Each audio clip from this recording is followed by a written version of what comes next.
The trading ship Harmony's Grace moved slowly through the dark space near the Kepler 442 system. Captain Una stood on the bridge and watched the stars through the big window. She was an Altarian with blue skin and long fingers that could work the ship controls better than most other species. Her crew came from many different worlds, and they all worked together to carry goods from one planet to another. Una liked this job because it was peaceful. They carried medicine to sick worlds and food to hungry colonies. The ship held 847 people, from different alien races. Most were families moving to new homes or traders going to distant markets. Children played in the halls while their parents talked about their new lives ahead. The ship had 3 escort fighters flying nearby. They were small but fast ships that could protect them from pirates or other dangers. Una felt safe with them around.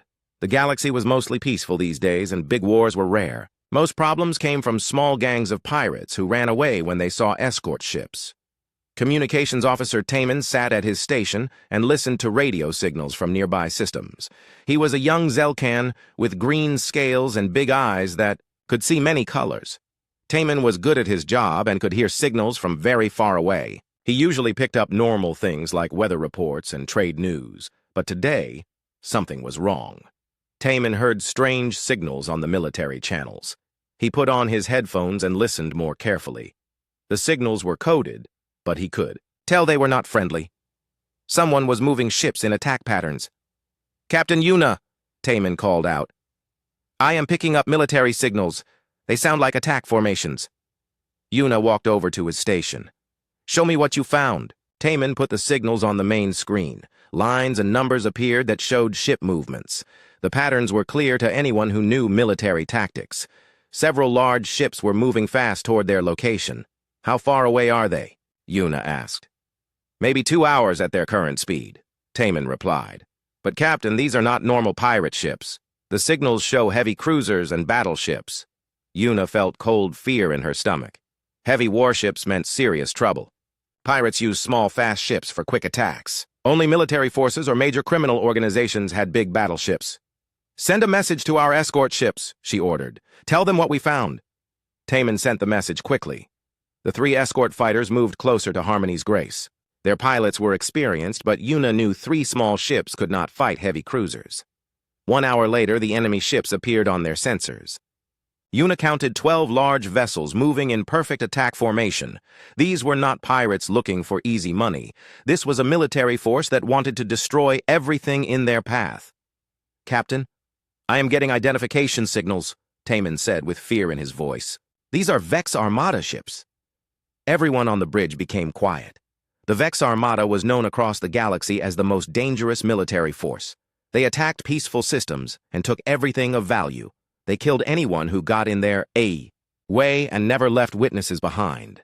"Why would the Vex attack us?" asked Navigator Kyle. "We are just a trading ship." "The Vex do not need reasons," Una replied. "They attack because they can." The Vex ships came closer and started to spread out. They were surrounding Harmony's Grace and the escort fighters. Una realized this was not a random attack. The Vex had planned this carefully and wanted to make sure nothing escaped. "All ships, this is Harmony's Grace," Una said into her communication device. "We are under attack by Vex forces. Request immediate assistance." The reply came quickly from the nearest military base. "Harmony's Grace, this is Altair Command. We cannot send help for at least 6 hours. You must try to escape on your own." Hours was too long. The Vex would destroy them in minutes once they started shooting. Una looked at her crew and saw fear in their eyes. She had to think of something fast. The first Vex ship opened fire on the escort fighters. Bright energy beams lit up the darkness, and one of the small ships exploded immediately. The second fighter tried to run, but more Vex ships surrounded it. The third fighter pilot was brave and flew straight at the enemy, but his small weapons could not damage their heavy armor. "Captain, our shields are down to 60% and they have not even shot at us yet," reported Engineer Wu Jin from his station. Una knew they had only minutes left. The Vex were playing with them like cats with mice. Soon they would finish. "Off the escort ships and then destroy Harmony's Grace. Taman, send distress signals on all frequencies," she ordered. "Send our location and tell everyone we have 847 innocent people on board." "Captain, I already tried the normal channels. No one can reach us in time." Una thought hard.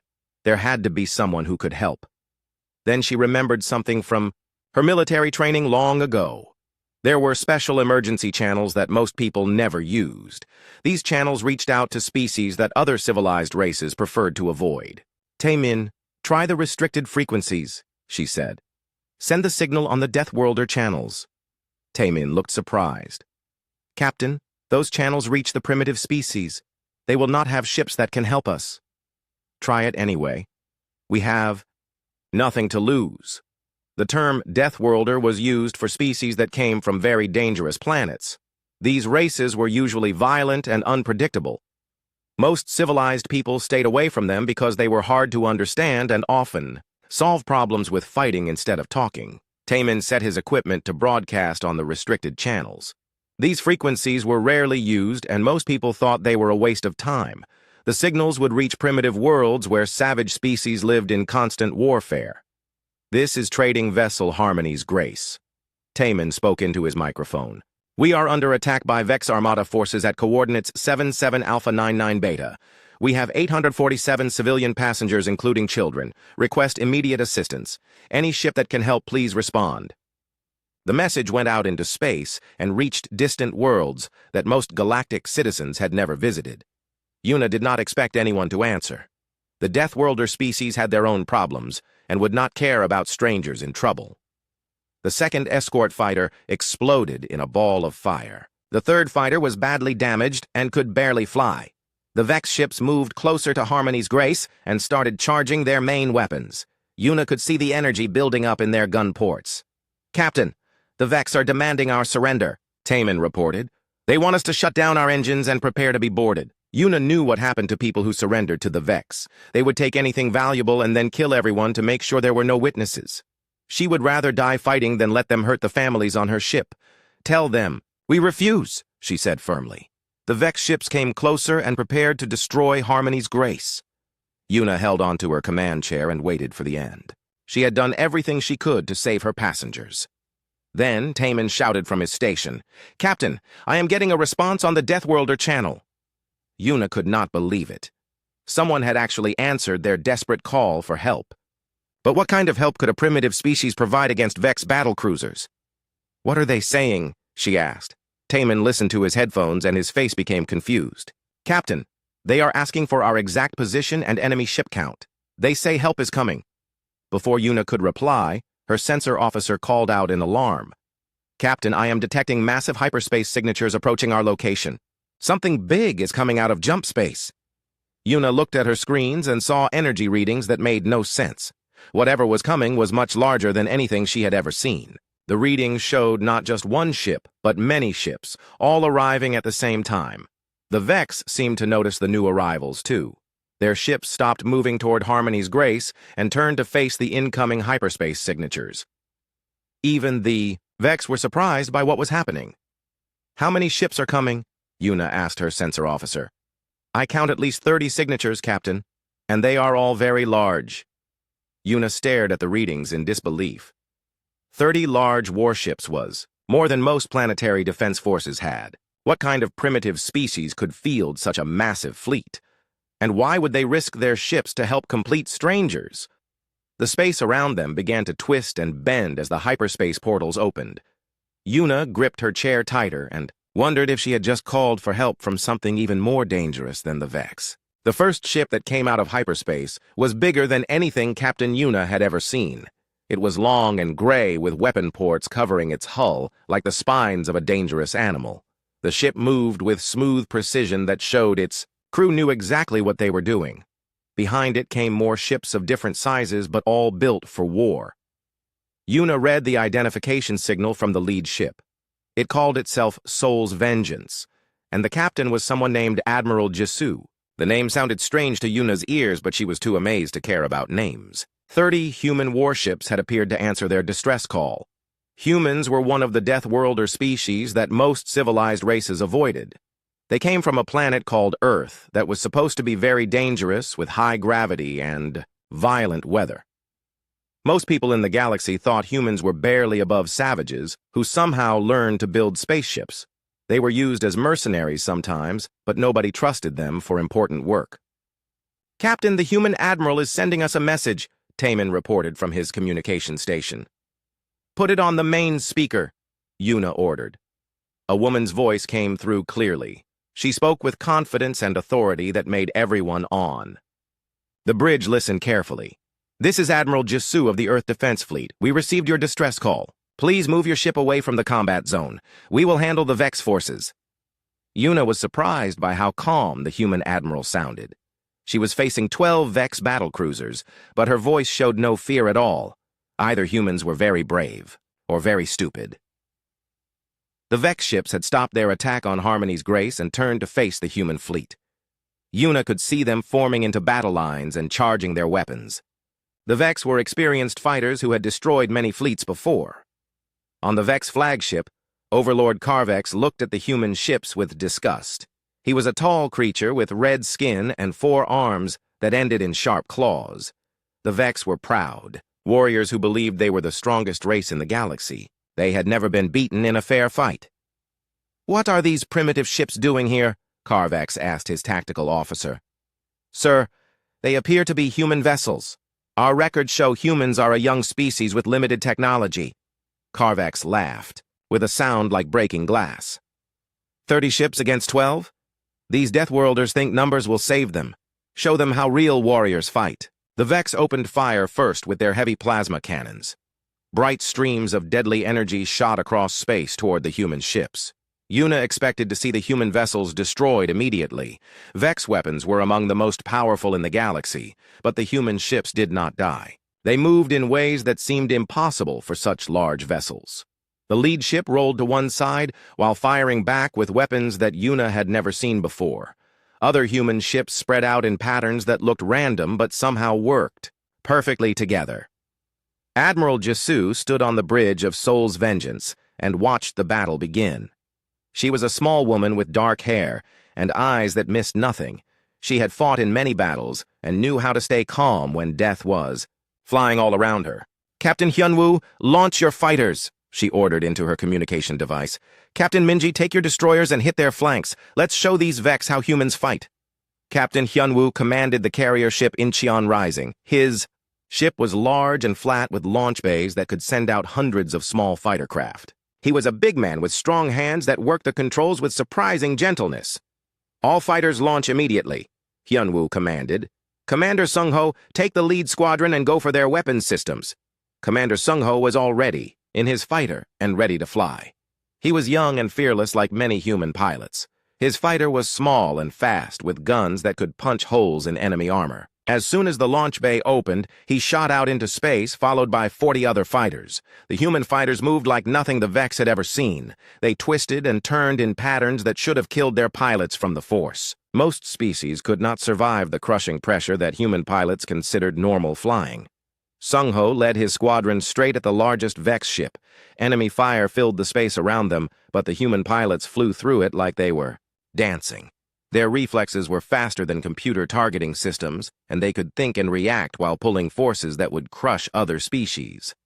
On Harmony's Grace, Yuna and her crew watched in amazement. The human fighters were performing maneuvers that violated everything they knew about space combat. No civilized species would risk their pilots in such dangerous attacks.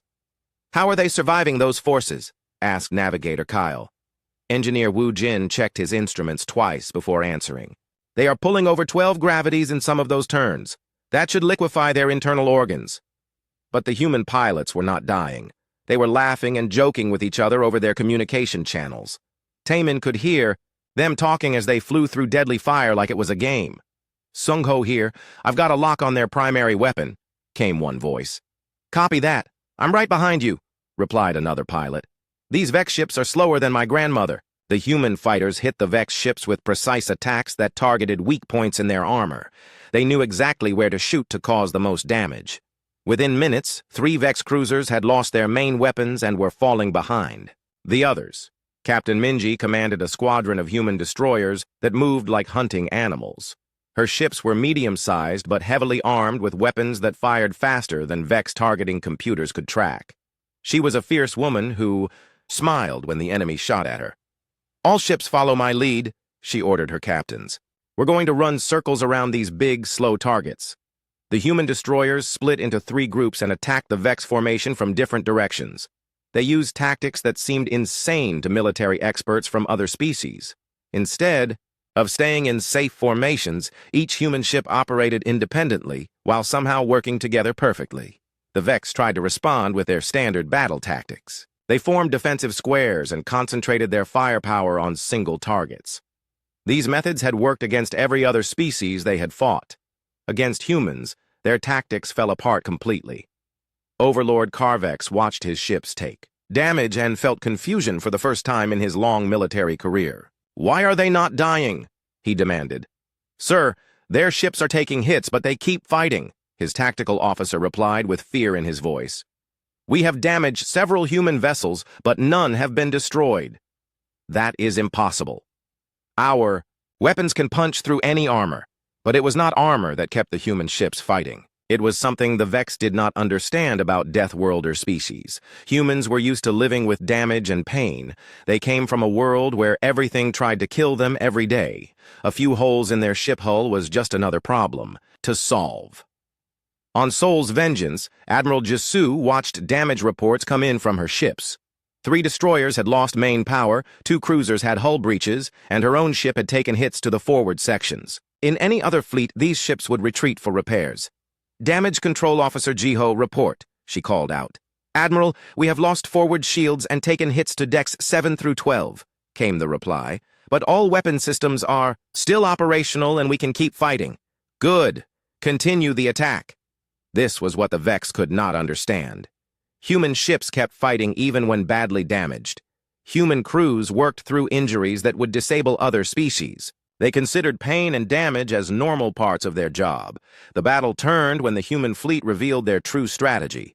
Instead of trying to destroy Vex ships quickly, they were wearing them down with constant attacks from multiple directions. The Vex formation began to break apart as damaged ships fell behind, and healthy ships tried to protect them. Captain Yunwoo sent wave after wave of fighters against the Vex fleet. Each attack targeted different weak points and forced the enemy to split their defensive fire. The human pilots took losses, but they kept coming like an endless swarm of angry insects. "Sir, we have lost 6 ships and taken heavy damage to 4 others," the Vex tactical officer reported. "The humans have only lost fighter craft, but their main ships are still attacking." Overlord Carvex felt something he had never experienced before in battle. Fear. These primitive Deathworlders were not fighting like any civilized species. They seemed to get stronger when hurt and more aggressive when facing bad odds. "All ships focus fire on the human flagship," he ordered. "If we kill their admiral, maybe the others will retreat." 10 Vex ships turned their weapons toward Sol's Vengeance. Massive amounts of energy struck the human dreadnought and tore holes in its armor. Fires started on several decks, and the ship's power fluctuated. Any other vessel would have been destroyed, but Admiral Jisoo just smiled and ordered her crew to return fire. The human flagship had been built to take punishment and keep fighting. It was designed by people who expected their ships to be damaged in every battle. "All weapons, target the Vex flagship," Jisoo commanded.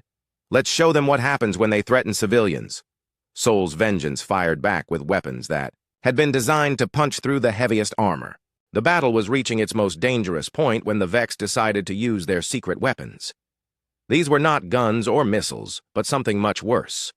The Vex had devices that could attack the mind itself and fill enemy crews with terror, so strong they would stop fighting and surrender.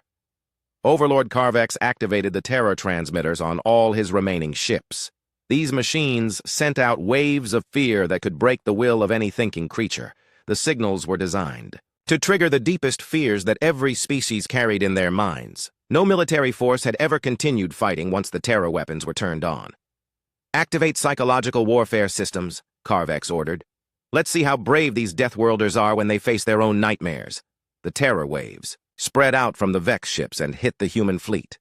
Every human on every ship suddenly felt waves of fear washing over their minds. The signals tried to make them see terrible things and fill them with panic that would make them run away. But something unexpected happened. The humans did not break down or stop fighting. Instead, many of them seemed to fight even harder than before. The terror waves that were supposed to destroy their will to fight only made them more determined to win. On the bridge of Sol's Vengeance, Admiral Jisoo felt the fear signals trying to enter her mind. She recognized what they were immediately. Her training had taught her about psychological weapons and how to resist them. More importantly, she had grown up on Earth where fear was a daily part of life. Tactical Officer Nari, are you getting those fear transmissions? Jisoo asked. Nari was a young woman with quick reflexes and a mind that could process information faster than most computers. She was working at her control station while the terror waves tried to make her see horrible, things that were not really there. Yes, Admiral, I can feel them, Nari replied without stopping her work. They're trying to make me afraid of something. Should I be worried? Jisoo almost smiled. This was exactly what she expected from her crew. Humans had evolved on a world where everything was dangerous. They had learned to feel fear but still think clearly and act quickly. Fear was just information that helped them stay alive. Continue tracking enemy targets, Jisoo ordered. Don't let their mind tricks distract you from your job. Nari's fingers flew over her controls as she tracked dozens of enemy ships and guided human weapons to their targets. The terror waves kept trying to break her concentration, but she had grown up in cities where millions of people lived close together. Her brain had learned to filter out distractions and focus on what was important. In the engine room of Soul's Vengeance, damage control specialist Jiho was working to repair systems that had been damaged in the fighting. Pieces of metal and broken equipment lay everywhere, and some sections were filled with smoke from electrical fires. The terror waves hit Jiho while he was crawling through a damaged ventilation shaft to reach a critical power relay. The signals tried to make him afraid of being trapped in small, dark spaces. For most species, this fear would be overwhelming and would make them freeze in panic. But Jiho had worked in tight spaces his whole life. As a child on Earth, he had played in caves and tunnels that would terrify most alien species. The fear signals were annoying, but they did not stop him from doing his job. He kept crawling through the shaft while explosions shook the ship around. Engineering to bridge, Jiho called over his communication device. I've got the power relay fixed. Main engines back to full power. Good work, Jiho, came Admiral Jisoo's voice. How are you handling the fear transmissions? What fear transmissions? Jiho replied as he crawled toward the next damaged system. I'm too busy to be scared. This response confused the Vex greatly. Their psychological weapons had never failed before. Every other species would be cowering in terror by now. Instead, the human ships were continuing their attacks with even more intensity than before. Captain Hyunwoo was commanding his fighter squadrons from the bridge of Incheon Rising when the terror waves reached his ship. The signals tried to make him afraid for the safety of his pilots. They showed him images of his fighters being destroyed and his young crews dying in the cold of space. But Hyunwoo had been a fighter pilot himself before becoming a captain. He knew that fear for his people was natural and useful. It made him more careful with their lives and more determined to bring them home safely. Instead of panicking, he used the fear to make better tactical decisions. All squadrons, this is Hyunwoo, he spoke into his communication system. The enemy is using fear weapons. Remember your training and stay focused on your missions. Commander Sung-ho heard the message while flying his fighter through heavy enemy fire. The terror waves were trying to make him afraid of dying, but he had been facing that possibility since he first learned to fly. Every human pilot knew that space was trying to kill them every second of every day. Copy that, Captain, Sung-ho replied as he fired his weapons at a Vex cruiser. These fear signals are nothing compared to my first training flight in Earth's atmosphere. Sung-ho remembered learning to fly in the dangerous skies above Earth, where storms could tear a fighter apart, and gravity was always trying to pull him down to crash. Compared to that, a few mind tricks from alien enemies seemed almost laughable. The human fighters continued their attacks while the terror weapons tried to break their minds. Instead of running away, they pressed their attacks even harder. Several Vex ships lost their weapon systems as human pilots flew through defensive fire that should have been impossible to survive. On Harmony's Grace, Captain Yuna and her crew were also feeling the effects of the Vex terror weapons. The fear signals were designed to work on all intelligent species, and the alien crew was beginning to panic. Some of them were hiding under their control stations, while others were crying and shaking with fear. Captain, we have to get away from here, Navigator Kale said with terror in his voice. These signals are making me see terrible things. Yuna was also feeling the fear, but she forced herself to stay calm. As captain, She had to think clearly even when her mind was being attacked. She looked at the human ships on her sensors and saw they were still fighting at full strength. "Look at the human fleet," she told her crew. "The fear weapons are not stopping them. If Deathworlders can resist these signals, so can we." But resistance was much harder for Yuna's people than it was for humans. The Altarians and other civilized species had evolved on peaceful worlds where fear was rare. Their minds were not designed to function while being filled with terror. The humans were different. They came from a world where predators hunted them and natural disasters could strike without warning. Fear was as normal to them as breathing. They had learned to think clearly and act quickly even when they were afraid. In the Vex fleet, Overlord Carvex was becoming desperate. His psychological weapons had always been his most effective tools. They had broken the will of entire planetary defense forces, but the humans seemed immune to terror. "Sir, the fear transmitters are at maximum power," his technical officer reported, "but the human ships are still attacking. If anything, they seem to be fighting harder than before." "That is impossible," Carvex snarled. "No species can resist terror of this intensity." But the humans were not just resisting the terror waves. They were using them as motivation to fight even more fiercely. Every human in the fleet had felt real fear many times in their lives. They knew that being afraid did not mean they had to stop doing their jobs. Captain Minji was leading her destroyer squadron in a complex attack pattern when the terror waves tried to make her afraid of making mistakes that would get her crews killed. Instead of freezing up, she used this fear to double-check her orders and make sure her tactics were perfect. "All ships, stay in formation," she commanded her squadron. "These mind tricks are just another enemy weapon. We don't let enemy guns stop us, and we won't let their psychology stop us either." The human destroyers continued their coordinated attacks, while the Vex terror weapons hammered at their minds. The ships moved like a pack of hunting animals that worked together perfectly. Even while under mental assault, Sergeant Kyung was preparing his boarding teams in case any Vex ships tried to board human vessels. The terror waves were trying to make him afraid of close combat with alien enemies. This was particularly funny to Kyung because he had trained for hand-to-hand fighting his entire military career. "Listen up, Marines," he told his troops. "The enemy is trying to scare us with mind weapons. Anyone who is actually scared by alien psychology needs more training." His soldiers laughed while checking their weapons and armor. They had all grown up on Earth, where survival required courage every day. Fear was just another obstacle to overcome, like bad weather or difficult terrain. The terror weapons that were supposed to end the battle quickly were having the opposite effect. Instead of breaking human morale, they were making the Deathworlder fleet more determined than ever. The humans were taking the Vex psychological attack as a personal insult that had to be answered with violence. Admiral Jisoo watched her tactical displays and saw that the Vex formation was beginning to collapse. Their terror weapons had failed, and now they were facing a human fleet that was angry as well as fearless. "All ships, press the attack," she ordered. The failure of their terror weapons marked the beginning of the end for the Vex fleet. Overlord Carvex realized he was facing something completely outside his experience. These humans were not fighting like any civilized species he had ever encountered. They were fighting like predators that had been born to hunt in groups. Admiral Jisoo decided it was time to show the Vex what human military doctrine really looked like. Up until now, her fleet had been fighting defensively to protect the civilian ship. But the Vex had made this personal when they tried to attack human minds with fear weapons. "All ships implement Wolfpack protocol," she commanded.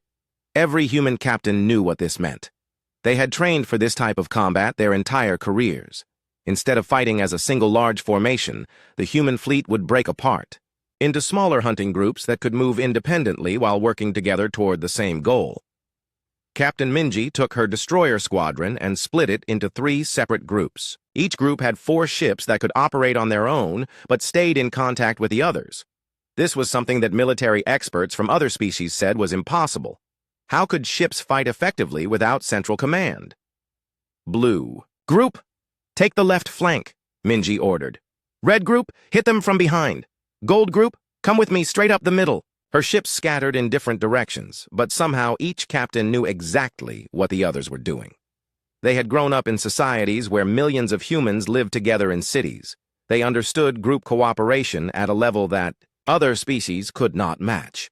The Vex tried to respond by concentrating their fire on one group of human ships. This was standard military tactics that worked against every other species. Overwhelming firepower against a small target would destroy it quickly and reduce enemy numbers. But the human ships did not stay still to be destroyed. As soon as the Vex focused on Blue Group, Red Group attacked from behind while Gold Group hit them from a different angle. When the Vex turned to fight Red Group, Blue Group had already moved to a new position and was attacking again. "Sir, we cannot target them effectively," the Vex tactical officer reported with frustration in his voice. "Every time we lock onto one group, the others attack us from different directions." Overlord Carvex watched his tactical display and saw something that violated everything he knew about space combat. The human ships were not following any recognizable battle formation. They moved like they were reading each other's minds and could predict what their teammates would do next. What the Vex did not understand was that humans were pack hunters by evolution. For millions of years, their ancestors had hunted large, dangerous animals by working together in small, coordinated groups. This instinct was built into their DNA, and their military training had refined it into a perfect weapon. Captain Yunwoo was coordinating his fighter squadrons using the same principles. Instead of sending all his fighters against one target, he broke them into hunting packs that could support each other while attacking from multiple directions. "Squadron 7, keep the Vex fighters busy," he ordered. "Squadrons 3 and 11, hit their carriers while they're distracted. Squadron 15, protect our damaged ships." Commander Sung-ho led Squadron 7 in a complex dance through space that kept dozens of Vex fighters occupied. His pilots flew in patterns that looked random but were actually carefully planned to draw enemy fire away from the other human squadrons. Sung-ho, "Here, we've got 12 Vex fighters chasing us," he reported while doing a spinning dive that would have killed most alien pilots. "Squadron 3 should have a clear run at their carriers now." "Copy that. We're going in," replied the Squadron 3 leader. This was pack hunting in space. One group of humans would distract the enemy while another group attacked the real target. The Vex fighters were faster and more heavily armed than human fighters, but they could not be everywhere at once. Engineering Chief Do-hyun was managing damage control across multiple human ships at the same time.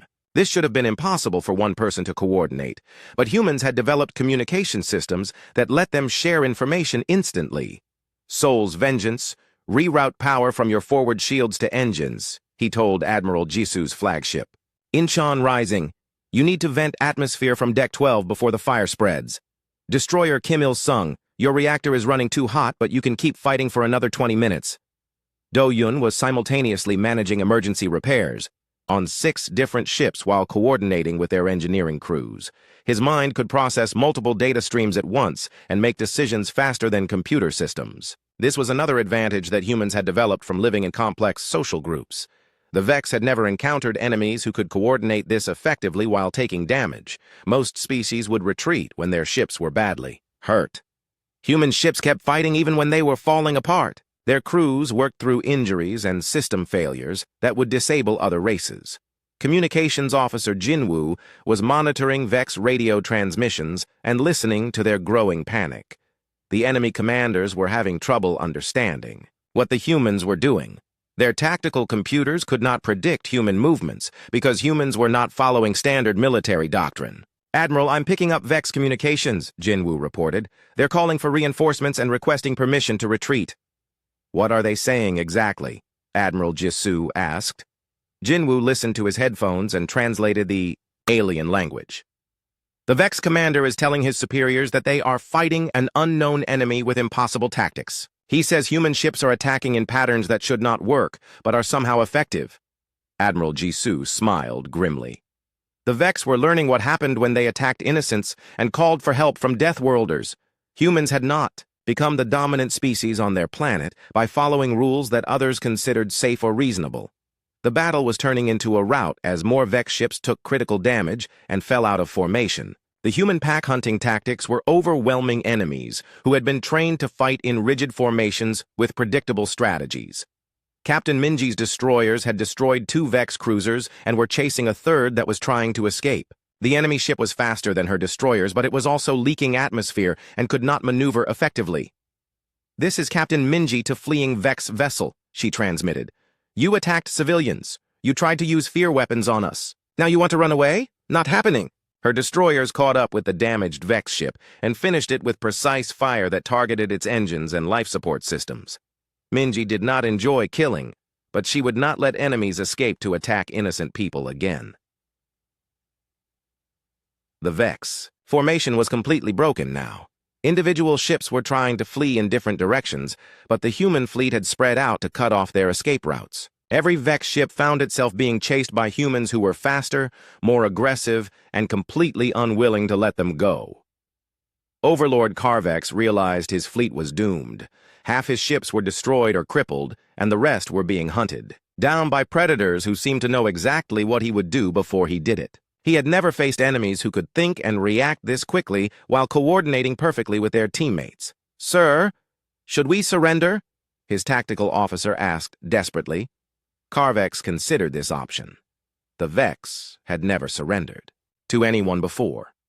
They were proud warriors who preferred death to defeat. But these humans were not like any enemy they had ever fought. Maybe surrender was better than complete destruction. Before he could answer, his ship shook under the impact of human weapons. Admiral Jisu's flagship Soul's Vengeance had caught up with them and was firing with devastating accuracy. The human Dreadnought was badly damaged, but still fighting with the relentless determination that seemed to define the entire human species. "Vex flagship, this is Admiral Jisu," came a transmission. "You have 30 seconds to surrender before we destroy your ship. Choose quickly." Carvex looked at his tactical display and saw that he was surrounded by human ships. Every escape route was blocked by destroyers or fighters that were ready to shoot him down if he tried to run. The pack hunters had cornered their prey and were ready to finish the hunt. But the humans had made one mistake. They had given him a choice between surrender and death. For a proud Vex warrior, there was no choice at all. If he was going to die, he would take as many enemies with him as possible. "All remaining ships ram the nearest human vessel," Carvex ordered. "We die as warriors." This was exactly what Admiral Jisu had expected. She had fought many different alien species and knew that proud warrior races would often choose suicide attacks rather than surrender. Humans understood this mentality because they had been warriors themselves for most of their history. "All ships, prepare for ramming attacks," she warned her fleet. "These Vex would rather die fighting than live as prisoners." The final moments of the battle began when Overlord Carvex made his last desperate decision. Instead of accepting surrender, he ordered his remaining ships to ram the human vessels in suicide attacks. But even as he gave this command, his true target was not the human warships. His real goal was the defenseless civilian transport that had started this whole fight. "Prepare the ship for ramming speed," Carvex ordered his crew. "Target the civilian vessel. If we are going to die today, we will complete our original mission." His flagship turned away from the human fleet and accelerated toward Harmony's Grace. The civilian ship had no weapons and no armor that could stop a Vex battlecruiser traveling at full speed.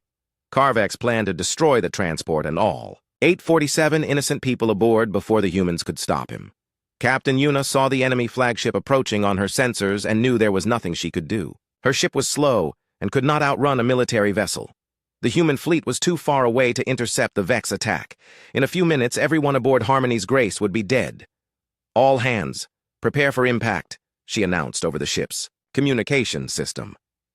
"It has been an honor serving with all of you." Admiral Jisu saw what the Vex commander was planning and felt cold anger fill her chest. She had come here to save innocent lives, not watch them be murdered by a coward who attacked civilians when he could not defeat soldiers. "All ships, intercept the Vex flagship," she ordered. "Do not let them reach the civilian transport." But Soul's Vengeance was the only human ship close enough to intercept the Vex attack. Jisu's dreadnought was already damaged from the battle and would not survive a collision with an enemy vessel. Ramming attacks almost always destroyed both ships involved. Jisu looked at her bridge crew and saw the same determination in their eyes that she felt in her heart. They all knew what had to be done. Sometimes saving innocent lives required sacrificing yourself. "Navigation, set collision course with the Vex flagship," she commanded. "All hands, prepare for ramming speed." Her crew responded without hesitation. They had sworn oaths to protect innocent people, and those oaths meant more to them than their own lives. This was what it meant to be human. When faced with a choice between personal safety and doing what was right, humans chose to do what was right. Engineer Wu Jin diverted all power to the engines and forward shields. Tactical Officer Nari calculated the exact angle needed to stop the Vex ship without destroying the civilian transport. Communications Officer Jinwoo sent final messages to Earth Fleet Command, reporting their success and requesting that other ships continue protecting Harmony's Grace. Seoul's Vengeance accelerated to maximum speed and positioned itself directly between the Vex flagship and the civilian ship. The human dreadnought would absorb the impact and hopefully stop the enemy attack, even if it meant their own destruction. But before the collision could happen, something unexpected occurred. Pilot Youngman was flying his damaged fighter back to the carrier when he saw what Admiral Jisoo was planning. His fighter had been hit by enemy fire and most of his weapons were destroyed. His life support was failing, and he would probably die anyway. Youngman made a decision that would be remembered across the galaxy for generations. Instead of trying to reach safety, he turned his crippled fighter toward the Vex flagship and accelerated. To ramming speed. "This is Pilot Youngman to all ships," he transmitted. "I've got a clear shot at their bridge. Tell my family I died protecting innocent people." His fighter was much smaller than the massive battlecruiser, but it was moving very fast and aimed at exactly the right spot. Youngman crashed through the Vex flagship's armor and exploded directly on their bridge, killing Overlord Carvex and destroying their navigation systems. The enemy ship lost control and began tumbling through space. It passed harmlessly by Harmony's Grace and crashed into an asteroid, exploding in a brilliant flash that lit up the darkness. Admiral Jisoo watched Youngman's sacrifice and felt pride mixed with sadness. This was what humans did when innocent lives were threatened. They gave everything they had, including their own lives, to protect people they had never met. "All ships, secure the area and begin rescue operations," she ordered. "I want every survivor picked up, including Vex crew members." This last order surprised many people who were listening to the human communications.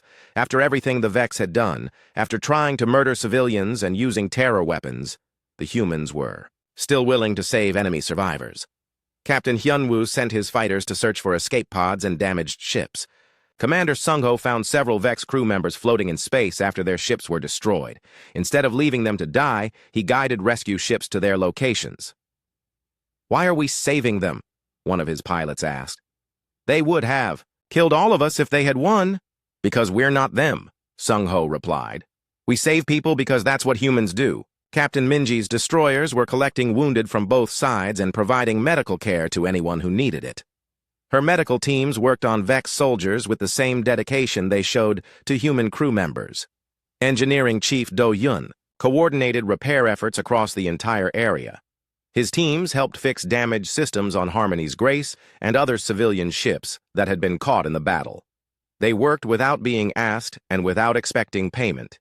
Captain Yuna stood on her bridge and watched human ships surrounding her vessel like protective guardians. These Deathworlder warriors who had just finished destroying an entire enemy fleet were now working tirelessly to help everyone who had been hurt in the fighting.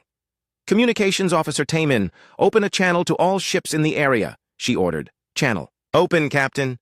Yuna took a deep breath and spoke words that would be quoted throughout the galaxy for years to come. "To any vessel receiving this transmission, this is Captain Yuna of the trading ship Harmony's Grace. 847 innocent souls called for help today, and the humans came. They brought an entire fleet to save strangers they had never met. They fought with courage that defied understanding and showed mercy that defied explanation. Let this day be remembered across the galaxy. The Deathworlders are not monsters. They are guardians." Her message was picked up by ships throughout the sector and transmitted to distant worlds.